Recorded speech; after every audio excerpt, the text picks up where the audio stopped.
না সখীগণ চলে এসেছে। সখীগণ এসে রাধারানীকে দেখে বলছে, যা বাবা এর আমার কি হলো, এমন পাগলের মতো সেজেছে মাগো, কেউ যদি চরণের আলোটা চোখে পড়ে তাহলে কিরকম লাগবে, পাগলের মতো লাগবে। আবার চরণে পড়েছে কাজল, আবার চিরুনি দিয়ে মুখ দেখেছে, আর আয়না দিয়ে চুল আছড়েছে, পুরো পাগলের মতো লাগছে। এবার এক সখী বলছে, রাই, তখন রাধারানী বলছে, সখী এসেছিস?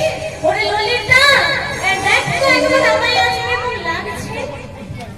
ললিতা কি বলছে মা? বলছে, তোকে কেমন লাগছে? আয়নাটা দিয়ে দিয়েছি। বলছে, নে তুই নিজেই দেখ তোকে কেমন লাগছে। রাধারানী যেই না আয়নাটা নিয়েছে, কি দেখতে পাচ্ছে? হরিদর পদেতে আরে রায় সখী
তবুও জিজ্ঞেস করছে, যেহেতু সখী তো, বলছে, এই রাই, তুই আমার হাসছিস কেন আয়না দেখে? রায় বলছে, কেন হাসছি জানিস? আমি আয়নায় কি দেখছি জানিস? ওরে আমার কানুষে বিনোদ রায়, আমার কানুষে বিনোদ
রাসমঞ্চে গিয়েছেন।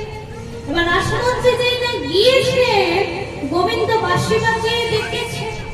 তো রাসমঞ্চে যখন গোপীরা গেছে, গোবিন্দর কি উচিত ছিল না গোপীদেরকে অভ্যর্থনা জানানো? এক তো মাঝরাত্রে ডেকেছে, সকলে চলে এসেছে, তার উচিত ছিল অভ্যর্থনা জানানো। কিন্তু গোবিন্দ উল্টো কি বলছে না গোপীদেরকে দেখে বলছে, ও কি হয়েছে, তোমরা এত রাতে এই বনে কেন এসেছো? গোপীরা চুপটি করে গোবিন্দের দিকে তাকিয়ে আছে। এমন প্রশ্ন যদি করে তাহলে অবাক হওয়ারই কথা। নিজে ডেকেছে, আবার ডেকে নিয়ে বলছে, তোমরা এত রাতে বনে কেন এসেছো? গোপীরা চুপটি করে তাকিয়ে আছে। আবার গোবিন্দ কি বলছেন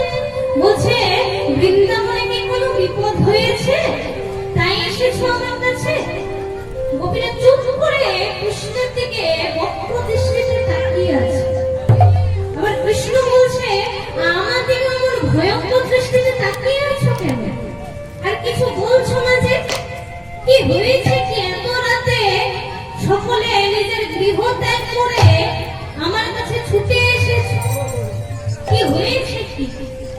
একজন গোপী কি করছে মা? না মাটির উপর দাঁড়িয়ে আছে, তো পায়ের নখ দিয়ে মাটিতে ঘষছে, মানে যেরকম হয় আর কি, একটু রেগে গেলে চুপটি করে দাঁড়িয়ে আছে সকল গোপী। আবার গোবিন্দ বলছে, কি হয়েছে কি? এতগুলো প্রশ্ন করলাম, কোনো উত্তরই দিচ্ছ না। কোন গোপী হয়তো চাঁদের দিকে তাকাচ্ছে রেগে, আর কি করবে? আবার কোন গোপী বনের দিকে তাকাচ্ছে, তো সেটা দেখে আবার গোবিন্দ বলছে, ও তোমরা কি চাঁদ দেখতে এসেছো? গোপীরা বলছে, ও হে পরম ধার্মিক, আমাদেরকে ধর্ম শেখাচ্ছ? বলে কিনা নিজের স্বামীর ঘর ছেড়ে চলে এসেছো মাঝরাতে। কি হয়েছে? নিজে বাঁশি বাজিয়ে ডেকেছো, আবার আমাদেরকে বলছো কেন এসেছি? আবার কি বলছে, ও হে পরম ধার্মিক, ধর্ম শেখাও পরম ধার্মিক।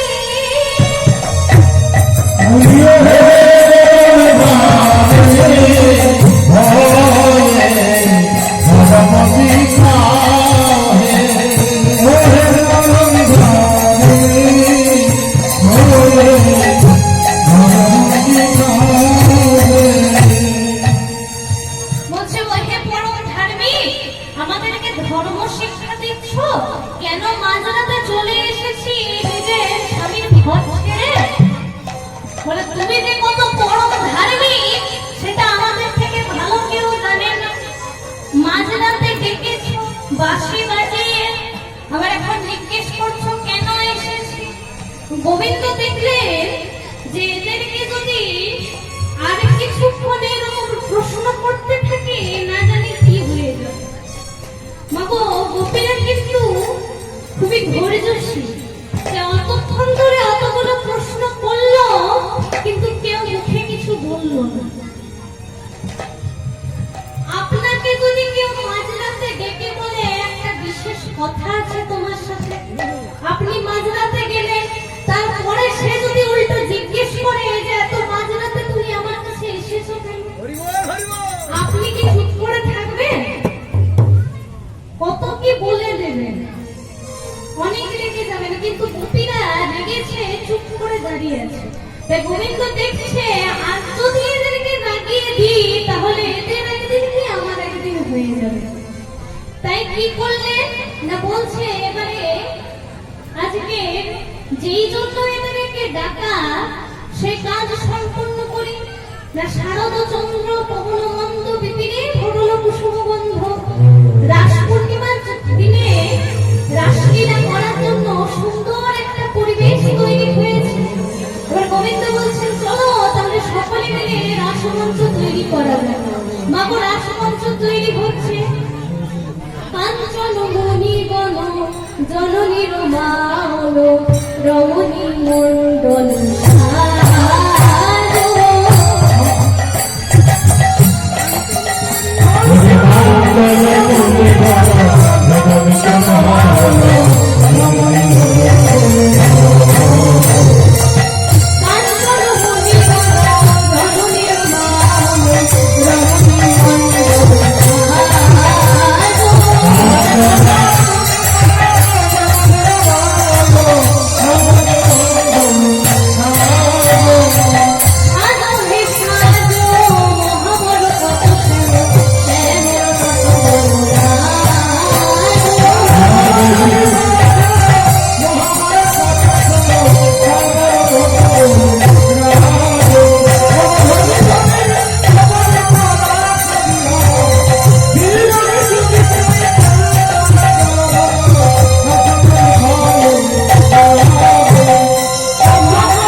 রাসমঞ্চ প্রস্তুত হয়েছে, রাসমঞ্চ প্রস্তুত হয়েছে। এবারে রাসমঞ্চে নৃত্য করবে কে? না রাধা কৃষ্ণ। তাই আজকে কৃষ্ণ বলল একটা প্রতিযোগিতা হবে। কি প্রতিযোগিতা? আজকে রাধা কৃষ্ণের নৃত্যের প্রতিযোগিতা হবে। তাই আজকে রাধা কৃষ্ণের নৃত্যের প্রতিযোগিতা আরম্ভ হয়েছে। কৃষ্ণ শ্রীমতী রাধা রানীকে বলছে, রাধে তোমায় কিভাবে নাচতে হবে জানো? শোনো বলে দি।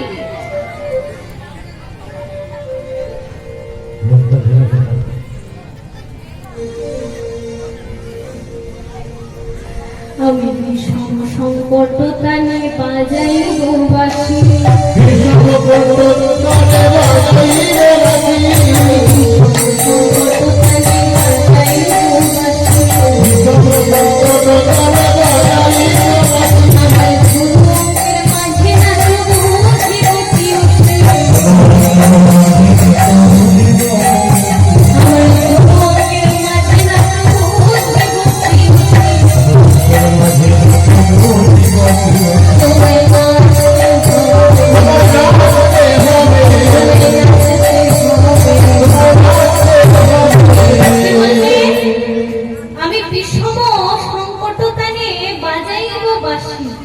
বিষম সংকট তানে আমি বাঁশি বাজাবো। বিষম সংকট টান হচ্ছে একটা খুব কঠিন তান, সেই তালে আমি বাঁশি বাজাবো আর সেই তালে তোমাকে নৃত্য করতে হবে। বলে পারবে? বলে কেন পারবো না? আর কি বলছে?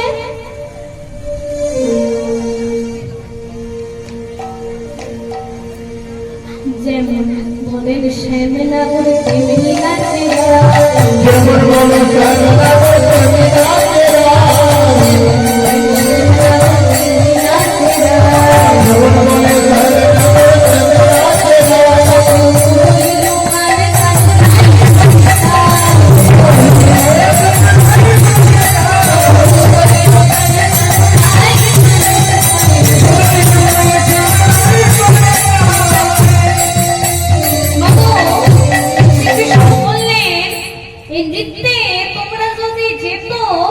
তোমাদেরকে আমি আমার বাঁশিটা দিয়ে দেব।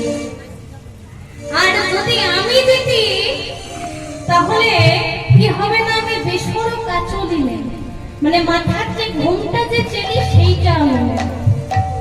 এবার যখন কৃষ্ণ দেখছে যে রাধা রানীকে সে যেমন ভাবে নৃত্য করতে বলছে সেভাবেই নৃত্য করছে, তখন বাঁশিটাকে লুকিয়ে চারিদিকে তাকাচ্ছে।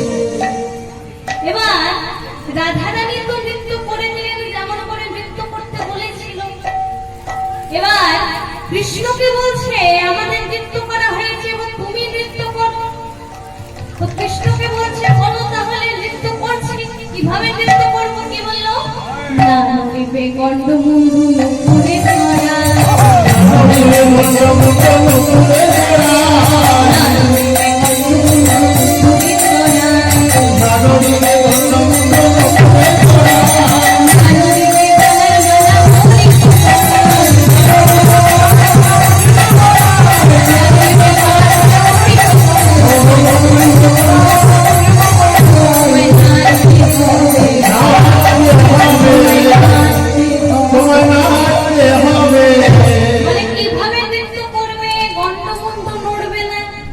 মানে গোটা শরীর নড়বে না, নুপুরের তলায় নুপুর নড়বে না, নুপুরে একটু আওয়াজ হবে না, না নড়বে গলার মালা, গলার মালাটাও নড়বে না, এমন করে নাচতে হবে।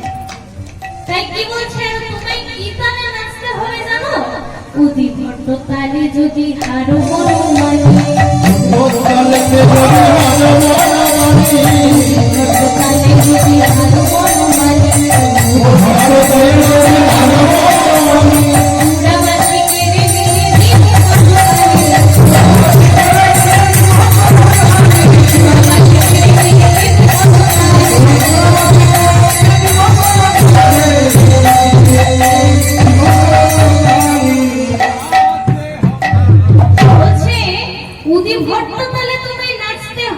যদি হেরে যাও তোমার বাঁশি কেড়ে নিয়ে করতালি দেব। আবার কি বলছে? জমিতে তোরাই দেব আমরা হব দাসী জমিতে তোরাই দেব আমরা হব দাসী জমিতে তোরাই দেব আমরা হব দাসী জমিতে তোরাই দেব আমরা হব দাসী কারাগারে রাখিব দক্ষিণী পথে হাঁটবে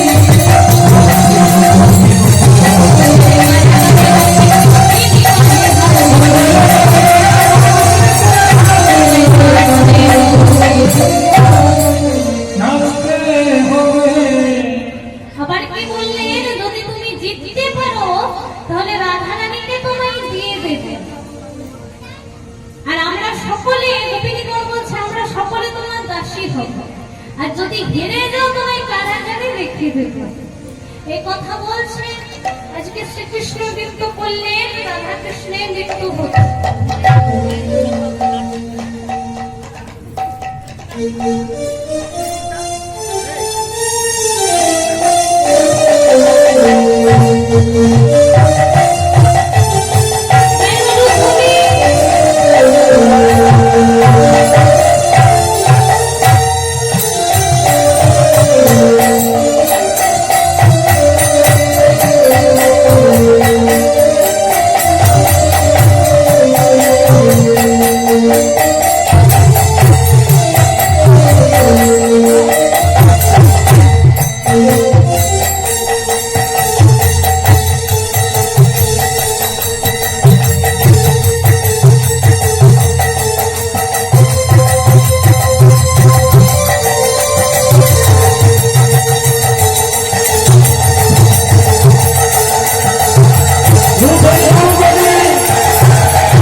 রাধা কৃষ্ণের নৃত্য হলো জিতলো কে রাধারানী শ্রীমতী রাধারানী জিতেছে তাই গোপিনীরা সকলে শ্রীকৃষ্ণের বাঁশিটা পেয়ে গেল এবার রাধা কৃষ্ণ যুগলে নৃত্য করছে এখানে একটা ভজন গাইছে রাধা কৃষ্ণ প্রাণ যুগল রাধা কৃষ্ণ প্রাণ যুগল কিশোর রাধা কৃষ্ণ প্রাণ যুগল রাধা কৃষ্ণ প্রাণ যুগল কিশোর জীবনে মরণে দিবে গতি নাহি Oh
যতদূর রয়েছিলেন শ্রীকৃষ্ণ ততগুলো ভাগে নিজেকে ভাগ করলেন, বিস্তার করলেন।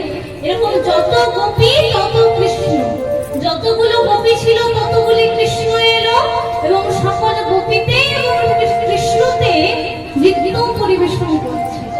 সকলে মিলে নৃত্য করছেন এবং সকলে একটা গোল বানিয়ে নৃত্য করছেন, তার মাঝে রাধা কৃষ্ণ যুগলে নৃত্য করছে। রাধা কৃষ্ণ নৃত্য করছেন মাধব। কিভাবে নৃত্য করছেন? সকলে মিলে একসাথে নৃত্য করছেন। এখানে রাসলীলাটার সমাপ্ত হবে। সকলে মিলে একবার প্রেমানন্দে নিতাই গৌর।